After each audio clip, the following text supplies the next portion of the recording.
Whenever he gets the chance, he belittles me, doesn't follow instructions, and acts selfishly. This new guy from the prestigious university, Rick, responded defiantly when I corrected him. If you're going to complain, we all might as well quit, huh? Looking closer, I noticed several resignation letters under Rick's hand, which he had slammed on the desk. It seems they were from everyone in the group. As I quickly left the IT development department floor, I could hear Rick and the others jeering and the unmistakable laughter mocking me. Without turning back, I muttered in my heart. Who's the real fool here? I've been lenient until now, but prepare yourself because I won't show any mercy from here on out. I swore revenge on these ungrateful newbies. My name is John. I'm turning 41 this year. Currently, I'm just a middle-aged man working as a department head in a burgeoning IT company called Handstand Agency. Born and raised in the rural areas of Northern California, I was dedicated to judo throughout my childhood and adolescence.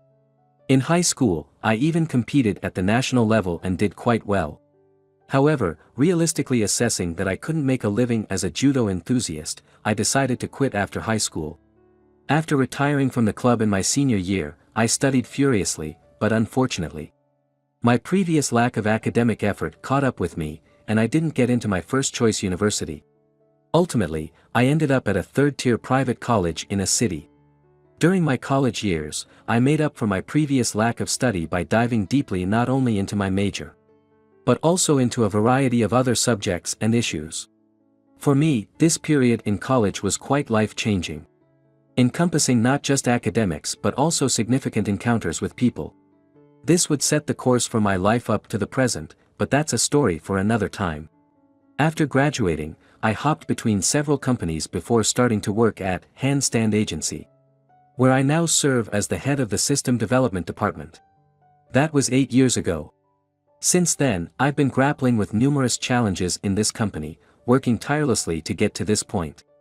It's not just me, thanks to the efforts of all our employees, what was once a fragile, tiny IT startup, Handstand Agency, has undergone explosive rapid growth in recent years and continues to soar. Located in Silicon Valley, we've begun several joint development R&D projects with what are called the big tech global giants. Recently, we've even made it into the top ranks of employment preference among college students nationwide. Having been with the company since it had fewer than 10 employees, the rise we've achieved seems almost surreal to me. Yet, I also feel a strong sense of pride, knowing this success is a natural outcome of overcoming tough challenges. In addition to our serious dedication, amidst all the hustle, another fiscal year began.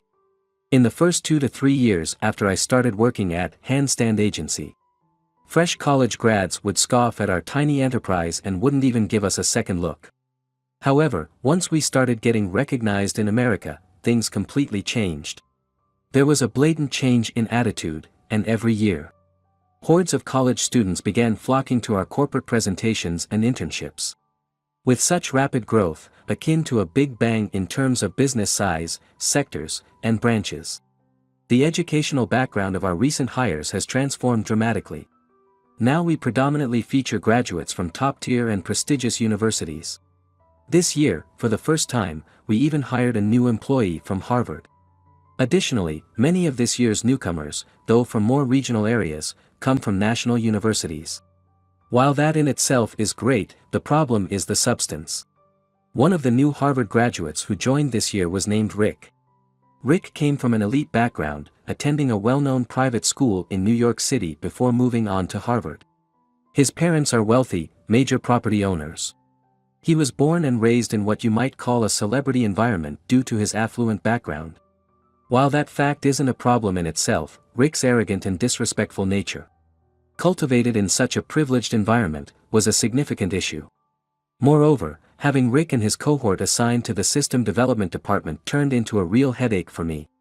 I still cringe remembering Rick's greeting when he was first assigned to our department. "Hello there, I'm Rick, an elite newbie grad from Harvard." From the very first meeting, Rick was flaunting his educational background. Did he really just say that, I wondered, but I managed to keep my emotions in check and responded with a forced smile. "Ah, so you're the famous Harvard prodigy, I'm John, head of this department, nice to meet you." However, Rick responded to my greeting with a snort and a condescending laugh, and then he asked. "So, which university did you graduate from, boss?" When I told him I graduated from State University, he burst out with an exaggerated, ridiculous laugh. "State University, is that even a real school? Well, I can see it's more of a vocational college level. But a no-name school graduate as the head of this department, huh, wow." Rick smirked at me, sending a clear look of disdain, and continued to flaunt his educational superiority. "Huh, sorry about that, coming from a no-name university and all, I guess from a Harvard perspective, that makes sense. But remember, work isn't about where you graduated from." I tried to brush off the topic lightly, but Rick kept on nagging. "What, hold on, of course, I care. After all, I turned down numerous other opportunities to join this company. And if I find out that the head of the department I'm assigned to is from the bottom of the barrel, I'm like, is this company even okay?" The other newcomers laughed uproariously at Rick's insults towards me. I never imagined being ridiculed and insulted about my alma mater to this extent. But as the head of this department, I felt I needed to defuse the situation gracefully. So, albeit reluctantly and suppressing a wave of shame, I said, "I apologize right here to the new recruits if having a boss from a less prestigious college makes you uneasy.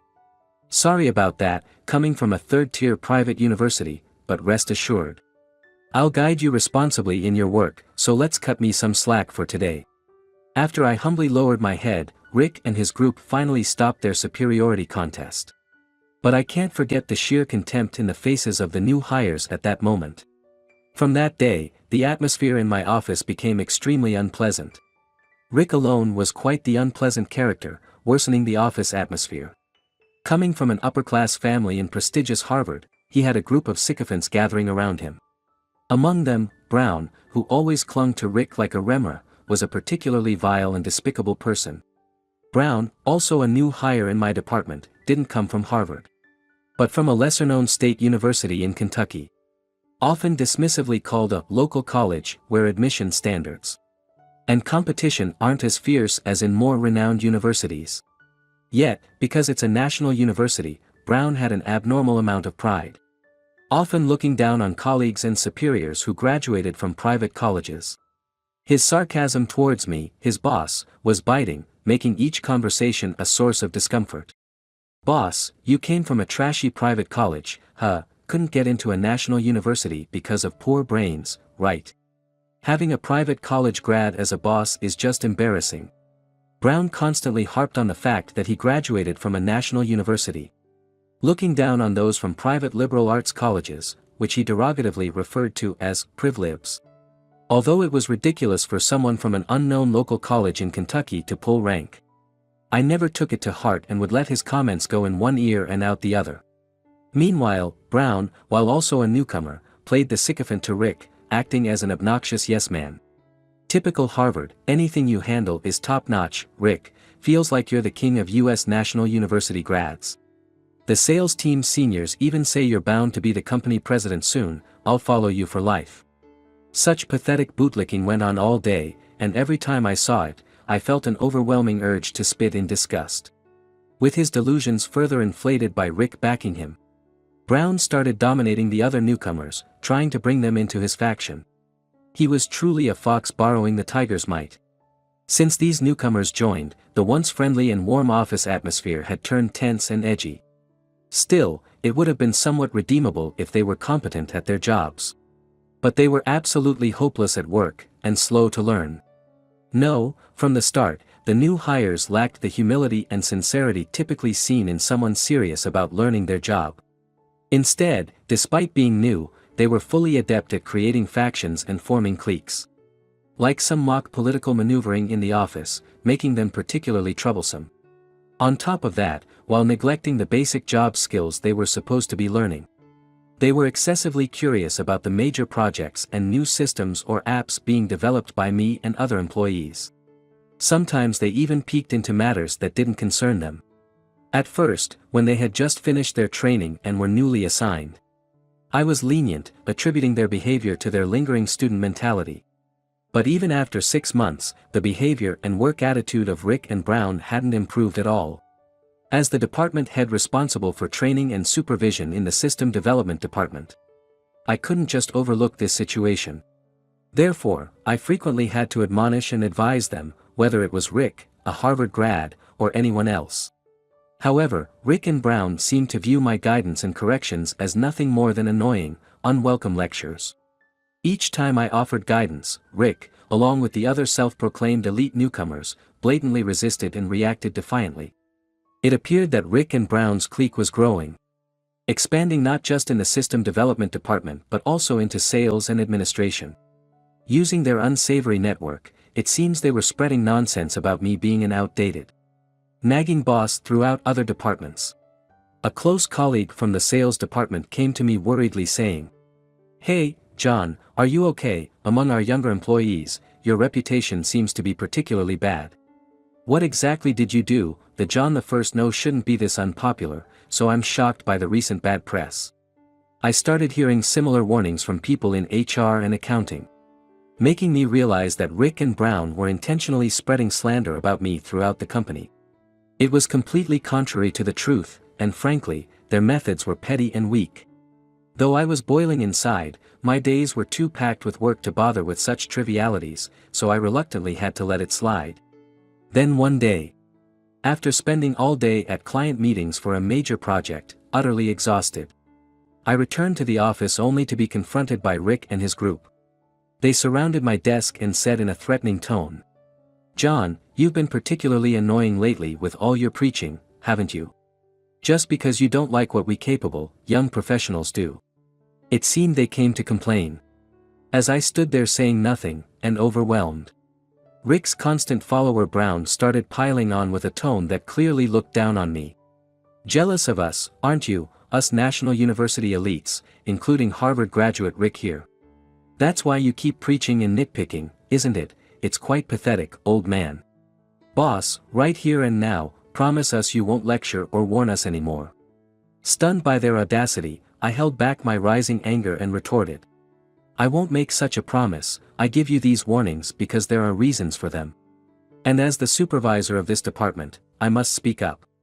Brown, clearly infuriated, exaggeratedly shrugged his shoulders and mocked me to the other members.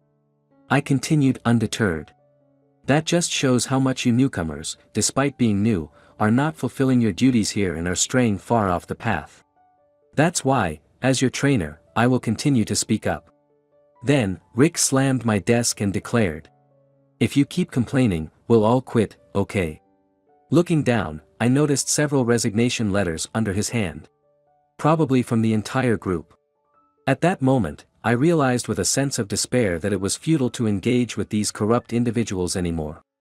"Fine," I said, collecting all the resignation letters Rick had slammed down, and stood up without a word.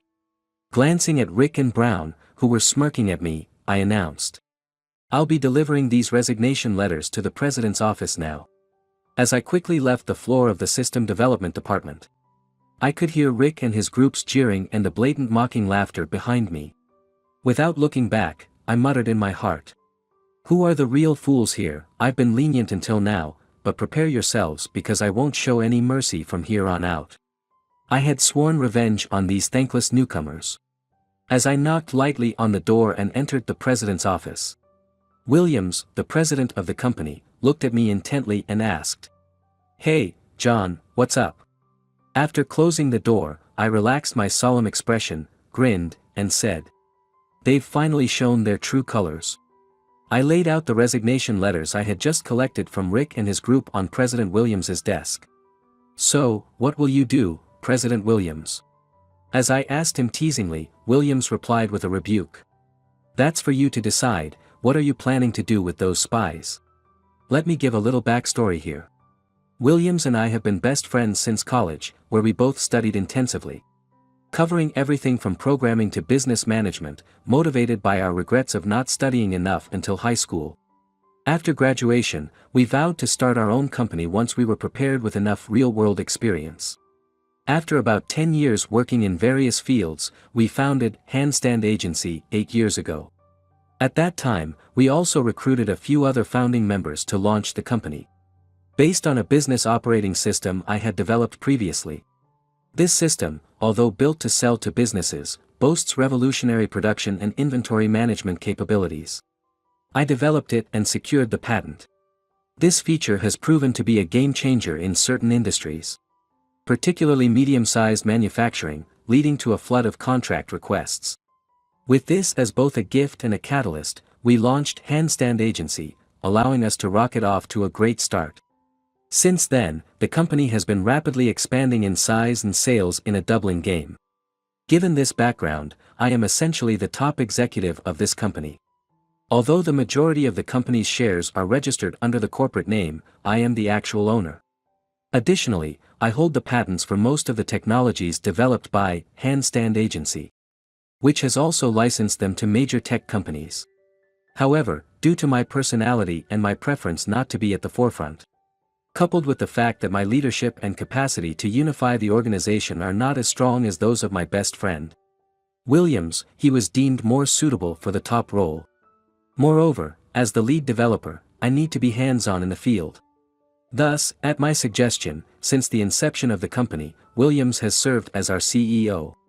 While I am effectively the top, it was decided that having him in that role would be more cohesive and convenient.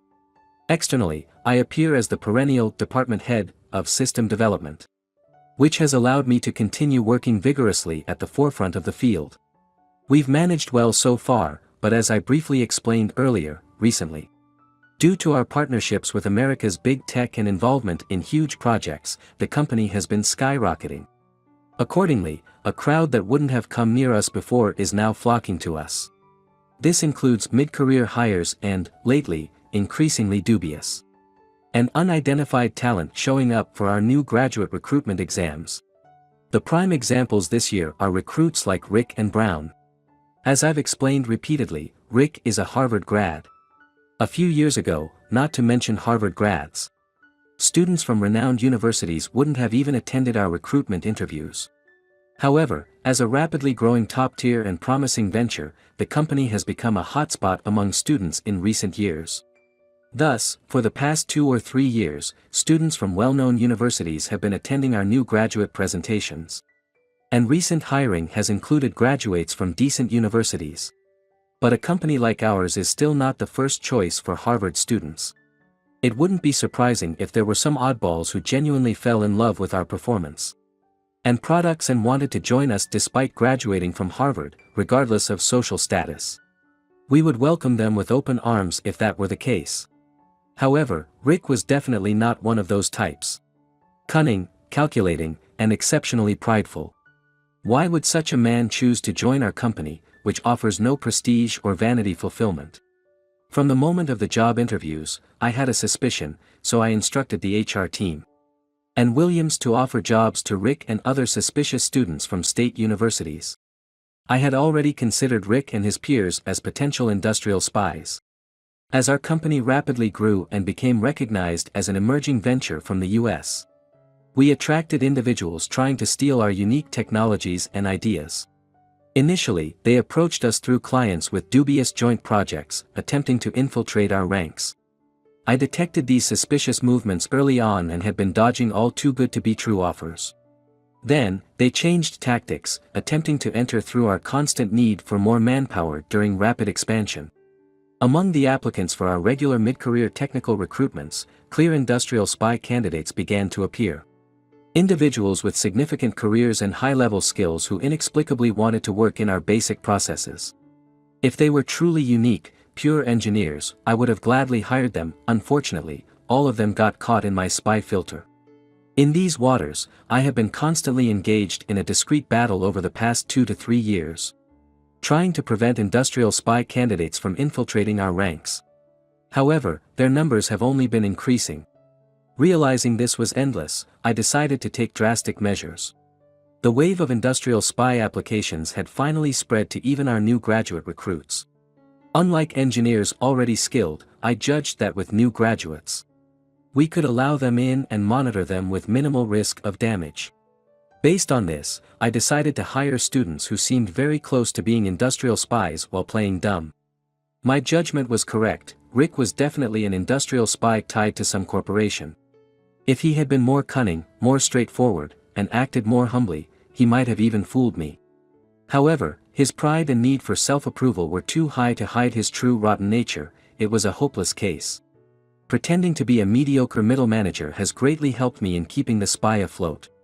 The enemy underestimates and looks down on me, letting their guard down and showing their knowledge. Rick and his group started to show their true colors soon after being assigned. But I pretended to be completely oblivious and deliberately let their spy activities escalate. Of course, I had anticipated this and had everything prepared in advance. For technologies and apps that are still in development and not yet patented, I created fakes and strategically led Rick and his group to them. That is why I hired fresh graduate spies instead of high-level mid-career applicants who might have seen through the fakes. I have discreetly formed a spy trap team not only within the system development department but throughout the company, and covertly installed hidden surveillance cameras and listening devices without anyone noticing. At first, Rick and his group were cautious and spied covertly, conducting their espionage and secret meetings only when I and other senior employees were not around. However, my act as a naive and oblivious boss seemed to work, as they soon became overconfident and started operating openly, believing they wouldn't get caught. All of their spying activities and conversations were fully recorded by the cameras and microphones we had installed. We regularly checked these recordings and kept a watch on these spies while I continued to play the fool, issuing pointless warnings and lectures. This only made them underestimate me further, dismissing me as a foolish middle manager. And they never realized they were under surveillance until the end. All the pieces of evidence are in place. We have plenty of videos and audio recordings of their illegal activities, I told Williams. Williams's face lit up as he responded. Is that so? The time has finally come, huh? Should we hand them over to the police? I smiled and calmed the eager Williams. Hold on, not just yet, there's still one crucial piece missing. The crucial piece, what's that? The real boss of Rick and the others, their employer, the one behind these tethered spies. They've been reporting our fake corporate secrets to their boss regularly. I have solid evidence of their actions, but the identity of the other party is still unknown, I replied. Williams frowned. I see, but without knowing that, no matter how much other evidence we gather, if they deny everything, it's over. What do we do now? That's why I've come here now, having set the final big trap, I said with a mischievous wink to a bewildered Williams. Then, I turned on the monitor showing the hidden surveillance camera that was focused on my recently vacated desk, showing it to Williams. On the monitor, just as I had planned, Rick and Brown were visible. More precisely, Brown was sitting at my desk, operating my PC, with Rick standing behind him, peering over his shoulder and giving instructions. What's this? Williams asked in shock. It might have been a bit obvious, but I set a big trap, I answered with a chuckle.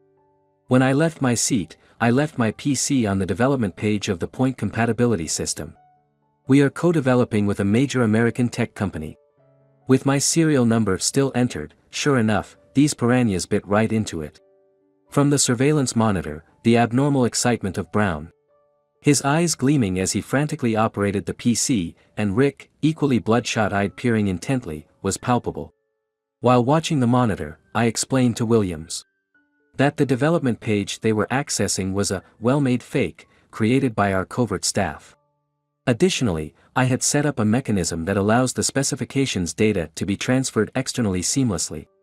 If Rick and his group send this data to their employer, we can immediately identify who they are working for. As the final move, this was the biggest trap I had set. And Rick and his group fell right into this last snare. After finishing their investigation using my PC, Rick's gang naively followed the setup and transferred the confidential data to their employer's computer. Brown even attempted to erase the evidence from my PC, but I had anticipated such actions and made them futile. All the evidence remained intact.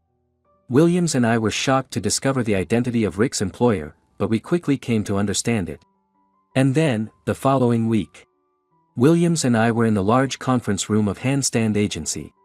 There was a knock on the door, and Williams said, "Come in." The door opened, and there stood Rick and Brown. The two bowed to Williams and seemed surprised to see me sitting next to him. "We've already submitted our resignations last week and left this company. What do you want with us now?" Rick asked sullenly. Williams gave me a look, so I responded to Rick in his stead. "Of course, it's about your spy activities for ConCon Corporation." At my words, Rick and Brown's faces turned pale. How could a lousy manager like you? What are you talking about? The flustered reaction of the two was evident. Seeing this, Williams sharply retorted. Give it up, Rick and Brown, we've known from the start that you joined us as industrial spies with strings attached.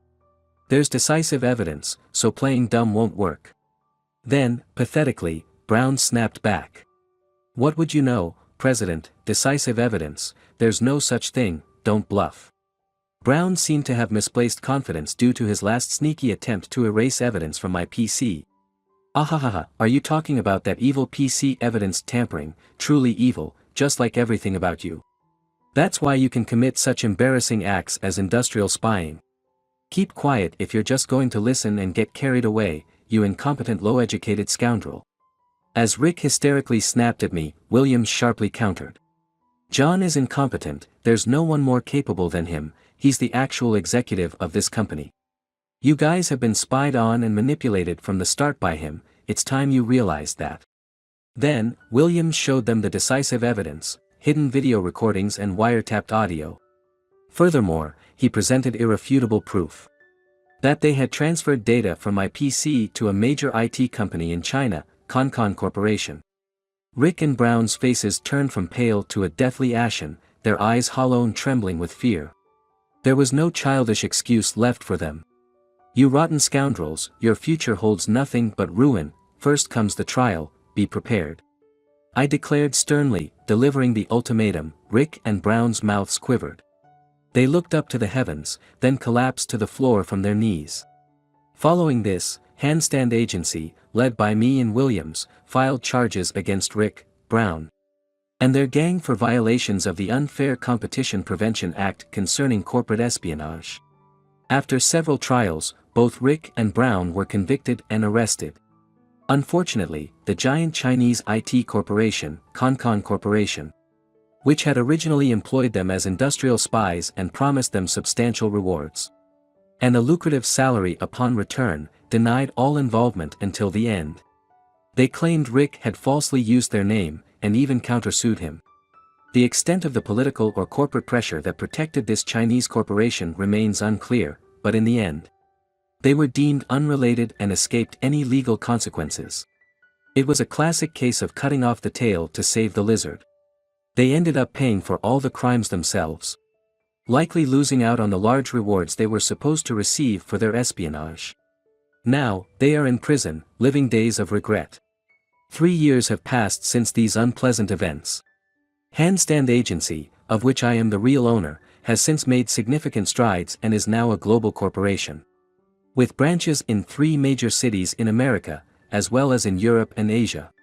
Yet, I still remain officially just the head of the System Development Department, actively working on the front lines of system development. Recently, due to my sedentary lifestyle and being over 40, I suffered a bout of acute lower back pain. This rendered me unable to move properly for about a week. Realizing this was no way to live, I resumed practicing judo, which I hadn't done since high school. Initially, returning to physical activity was painful, but within a month my body adjusted, and I began to feel and function better. Now, fully reinvigorated, I am eagerly preparing for the upcoming National Senior Judo competition next month. Enjoying every moment of practice and sparring.